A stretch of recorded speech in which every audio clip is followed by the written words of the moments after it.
Our selection's title is Cliffhanger. Cliffhanger. This selection has written by Jean Craighead George.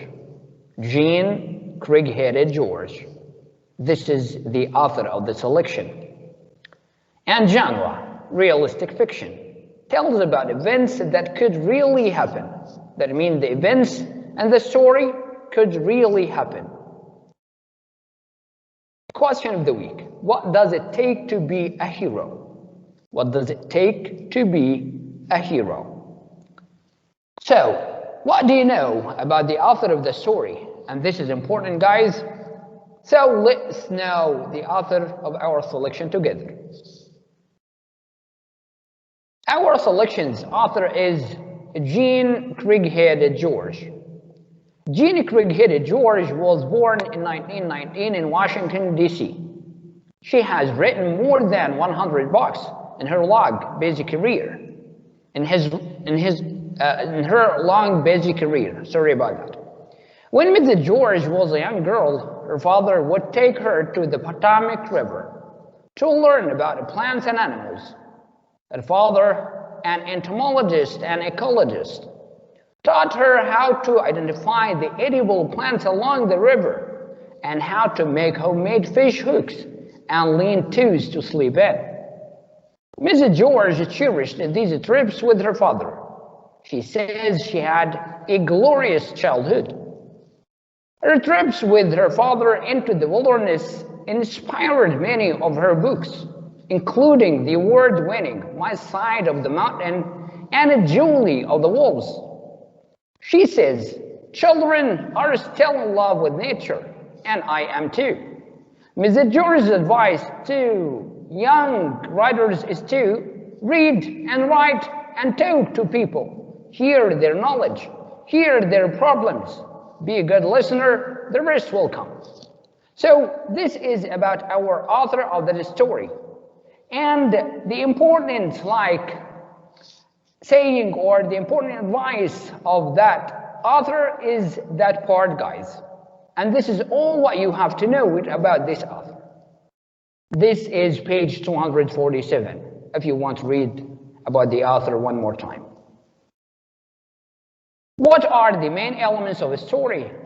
Our story has 5 main elements: plot, characters, setting, conflict, and theme. Plot, what happened? Characters, who was involved in the story?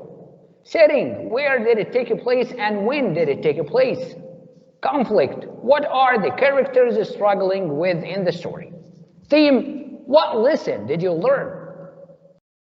Let's read. We have this page, guys, 233, just if you want to guess the meanings or get different examples for the new vocabularies of the story.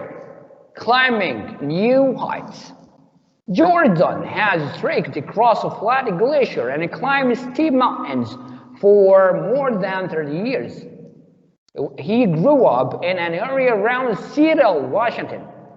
George's parents foresaw their son's lifelong passion to climb up and rappel down mountains. Don is never happier than when facing a ridge of mountains in the distance with a coil of rope over his shoulder. George has climbed to the top of Mount Rainier more times than any of other human, 480 summits and counting.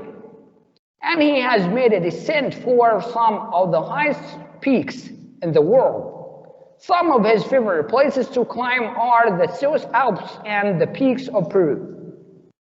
Don likes to share his knowledge and enjoyment of mountain climbing, rock climbing, rappelling, and ice climbing with others. He is an expert guide, and he helps train amateur climbers so that they can experience the feeling of sitting on top of the world. But climbing can be dangerous. Don teaches safety and responsibility too. He does not want his students falling into a void between 2 rocks or down a shaft of a glacier. So this is about this page. The next part is vocabularies. We have some vocabularies today for our selection. The first word is coil. It's a verb, and it means to wind round and round, forming a pile. Coil, verb, to wind round and round, forming a pile. Next word, descent. It's a noun, and it means the act of moving down from a higher to lower place. Descent, the act of moving down from a higher to a lower place. Next word, foresaw, and this is the past form of the verb foresee. It's verb, means saw or knew beforehand. Foresaw means saw or knew beforehand. It's verb. The next word, it's repel. It's verb, and it means to lower yourself down the face of a cliff by means of a rope fastened to the top of the cliff and placed around your body so that the rope can be gradually lengthened. Repel. It's verb. The next word, it's ridge. Ridge, this area we call ridge. It's noun, and it means the long, narrow upper part of something. The long, narrow upper part of something. Ridge. Next word, shaft. Shaft. It's noun too, and it means a long, narrow, usually vertical hole. A long, narrow, usually vertical hole. Shaft.